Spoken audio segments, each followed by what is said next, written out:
슬픔을 말리는 꽃 이재익. 주성은 시주가고 눈길 막힌 심산 암자에 홀로 남은 동자성 동사한 화신이 더운 날 산길 얼음에서 태양 겹불을 쬐고 슬픔을 말려 주황색 꽃으로 환하게 핀다.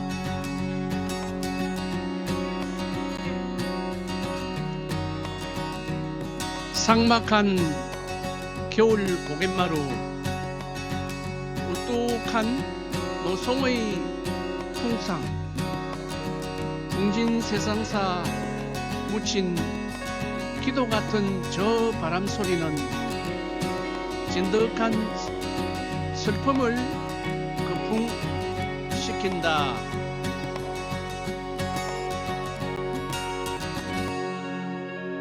아련한 수평선 멀리 하늘과 바다가 합환하고 새우에서 고래 어부의 망혼까지 녹인 저 해조음이 눅눅한 슬픔을 말려준다.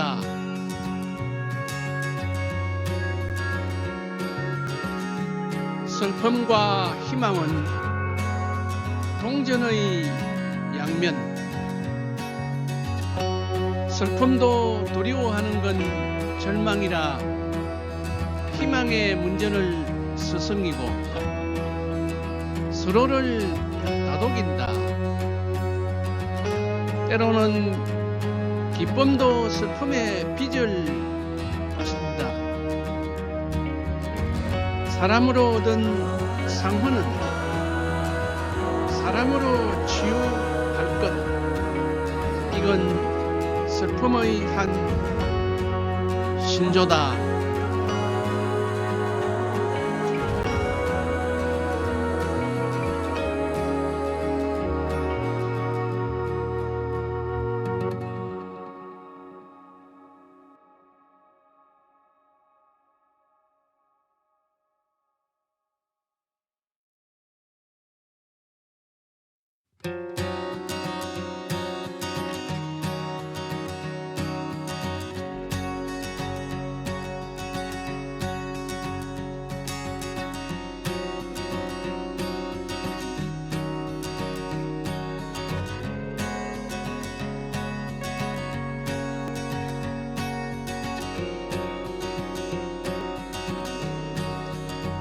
작가의 말.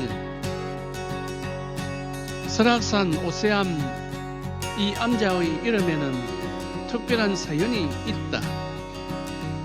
설정 스님이 고아가 된 조카를 데리고 와서 돌보던 중에 겨울을 앞두고 식량을 구하고자 세속의 마을로 내려갔다.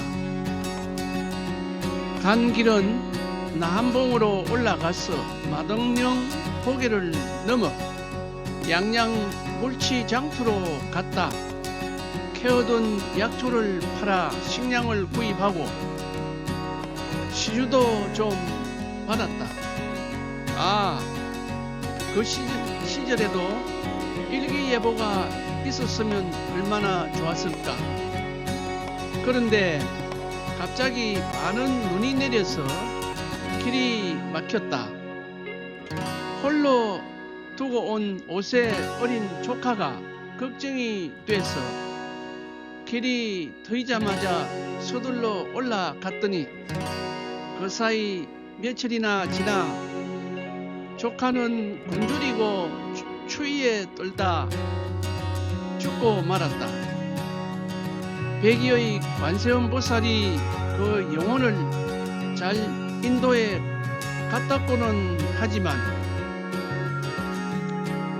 그 영혼이 어려서 여름날 동자꽃으로 곱게 피었다. 오세하면은 오세 동자를 추모하는 큰 범종이 있다. 이 슬픔의 꽃, 동자꽃 전설을 모티브로 이 시가 씌어졌다.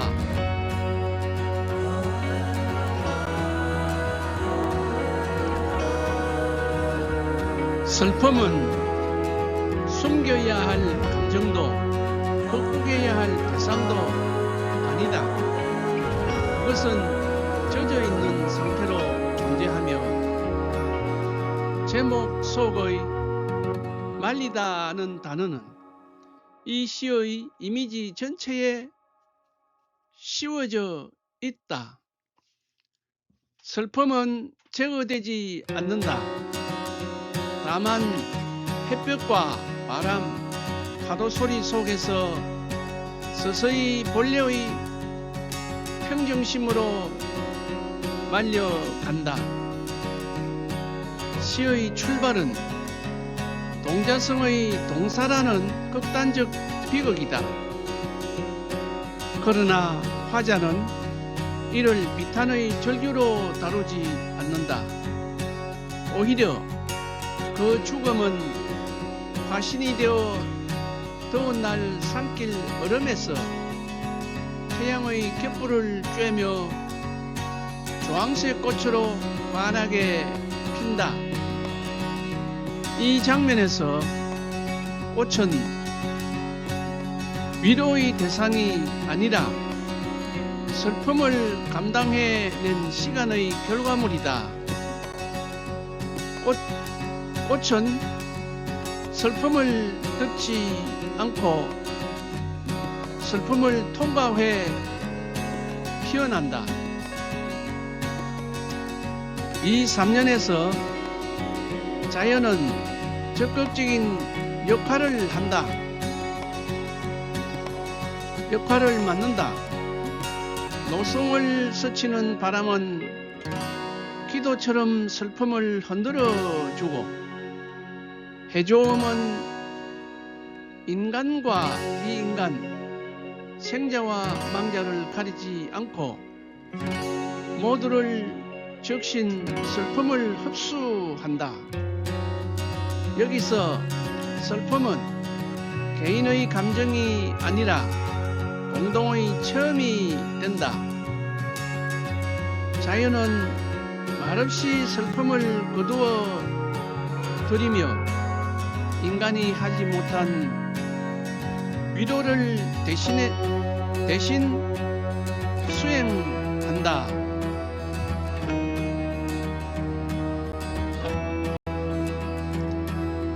마지막 연에서 시는 정서적 서정을 넘어 윤리로 나아간다. 슬픔과 희망은 대립하지 않는다. 서로의 문전에서 스승이며 다독이는 존재다. 기쁨조차 슬픔에 빚을 지고 있으며 인간에게서 받은 상흔은 인간에게서 치유받아야 한다는 인식은 이 시의 가장 깊은 울림이다. 이로써 슬픔을 말리는 꽃은 단순한 이미지가 아니라 삶을 대하는 태도의 은유가 된다. 누구에겐들 슬픔이 없겠는가? 이 시는 울지 말라고 말하지 않는다. 대신 충분히 젖어본 뒤 햇볕 아래 조용히 말리자고 말한다. 그래서 이 꽃은 추모의 꽃이 아니라 살아가기 위한 꽃이다. 이 시는 슬픔을 끌어안은 채 다시 삶으로 돌아오도록 오단송이를 통해서도 슬픔을 치유하려는 따뜻한 미소의 온기이다.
정리 1. 새벽 공양을 하자마자 봉정암을 출발하여 오세암으로 향하였다.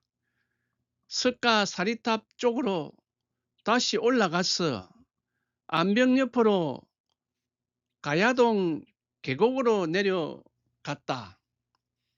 처음 출발 초입에는 밧줄을 잡고 내려가야 하는 비교적 험한 길이다.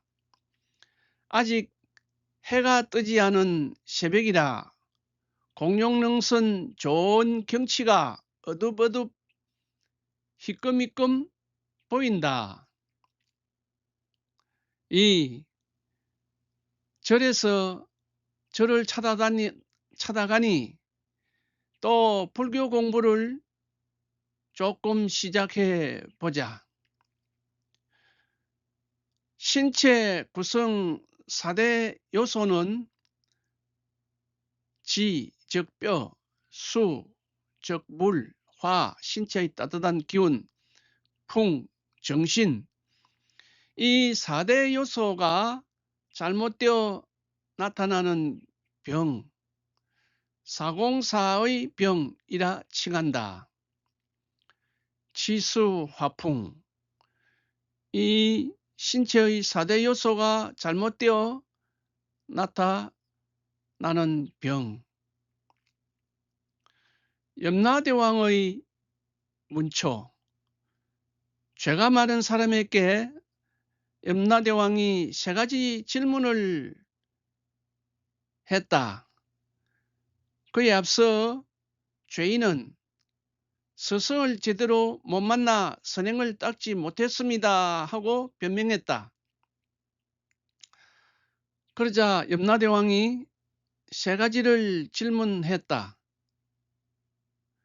늙은 사람을 본 적이 없느냐? 수없이 많이 보았습니다. 늙음보다 더 훌륭한 스승은 없다. 병든 사람을 보지 못했느냐? 도처에서 보았습니다. 병든 사람보다 더 훌륭한 스승은 없다. 죽은 사람을 못 보았느냐? 직접 장례를 치른 적도 있습니다. 죽은 사람보다 더 훌륭한 선지식은 없다. 그러고도 스승 타령이냐? 3. 온. 온 할 때 사흘 온. 색수, 상, 행식. 이것을 온이라고 한다. 육신의 무상함을 비유한 것이다. 육신은 온으로 형성된 개미집이고 코끼리가 무심히 개미집을 짓밟아 뭉개는 것과 같다. 삼독은 탐진치, 탐은 욕심, 진은 성냄, 치는 어리석음. 오욕은 재물욕, 명예욕, 식욕, 수면욕, 생욕.